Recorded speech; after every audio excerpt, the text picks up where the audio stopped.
Hello, I'm coming to you live from my COVID quarantine back porch. I look forward to seeing you next week in class when I have a clean bill of health. Tonight I want to talk to you about our teaching philosophy assignment, proper use of APA citations, and then looking forward to next week, what we're going to be talking about in class. For your teaching assignment, you had a handout that was provided to you. It's in Dr. Pence's office.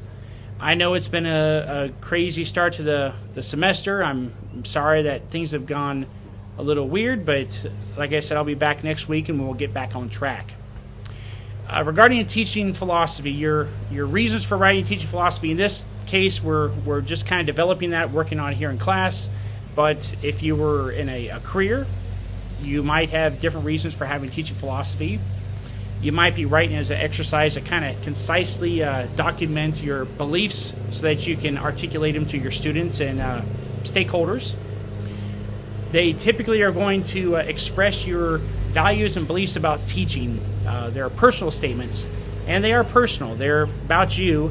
There's kind of no wrong way to write a teaching philosophy, teaching statement. I've seen some that are 7 pages. That's too long, way too long. I've seen some that are concisely written in a paragraph, probably a little short, but normally a half page to a page and a half is a fair length. Your teaching philosophies are going to evolve over time. They're what you might call a living document. As you grow in your teaching career and you learn more about your place in it, your teaching philosophy will change. You probably wrote one in 110 when you were a freshman or early in your career with Dr. Pence. You're writing one now. You're going to write one for your TEP.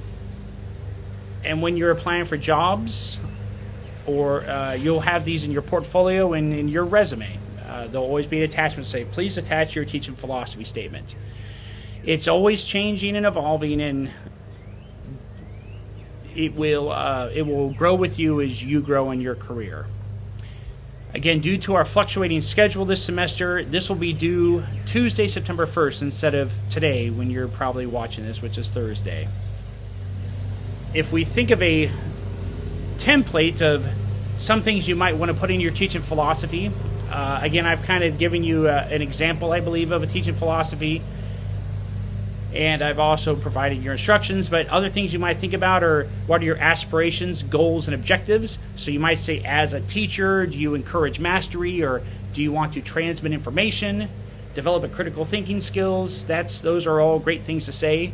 And then for your teaching aspirations for students, what are your aspirations for your students? Describe and give those examples to the reader. What methods will I use to reach these goals and objectives?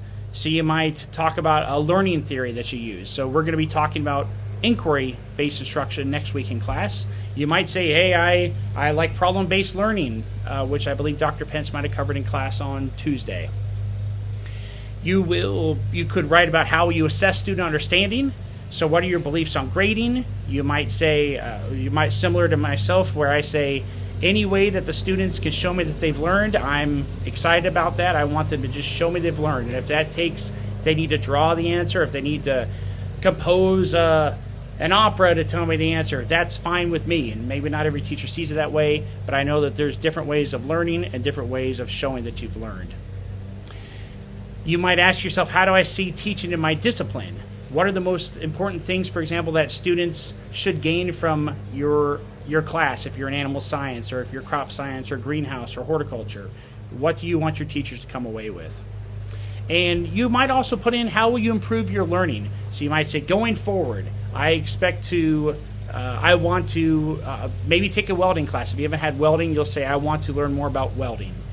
If you think you have a problem with plant or animal science, maybe you're going to brush up and take an animal science class as you're teaching and say, that's one way I'm going to improve my learning. I also wanted to touch briefly on APA formatting. Being in a college of science, agriculture, you probably are very familiar with APA formatting. If we were in a humanities college, such as literature or history, you'd probably use MLA. APA formatting is easily used once you know what you're doing. The best source online for APA formatting is Purdue OWL. And as your upperclassmen, I'm sure you're probably familiar at this time with Purdue OWL.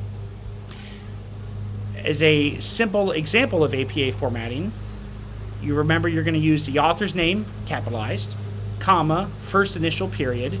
Then you'll have a parentheses, and inside the parentheses, you'll have the date of publication, let's say 2020. Close parentheses and a period. The title of the article you're citing will be, the first word will be capitalized, and every other word will not be capitalized, provided it's not a proper noun. So the title of the article might be How to Be Cool. So capital H, and then all the other words would be not capitalized. Then you have a period.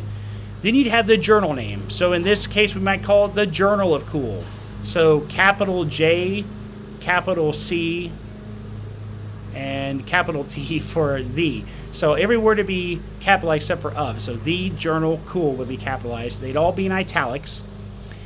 Then you'd have the volume. The volume is how many years the journal has been published. So if this is the 42nd year of publication, it would say the Journal of Cool, space, 42, and that'd all be in italics.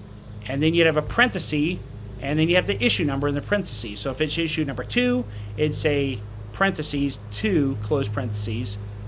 And then for page numbers, then you have a comma, space, and then you'd have your page numbers 1 through 24, and then a period. So in our example, we'd call it, it might say still, comma, S period, parentheses 2020, close parentheses, How to Be Cool, with a capital H, period.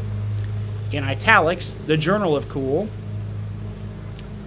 42, if it's 42nd year, parentheses, issue 2, close parentheses, comma, 1 through 21 would be the pages, period.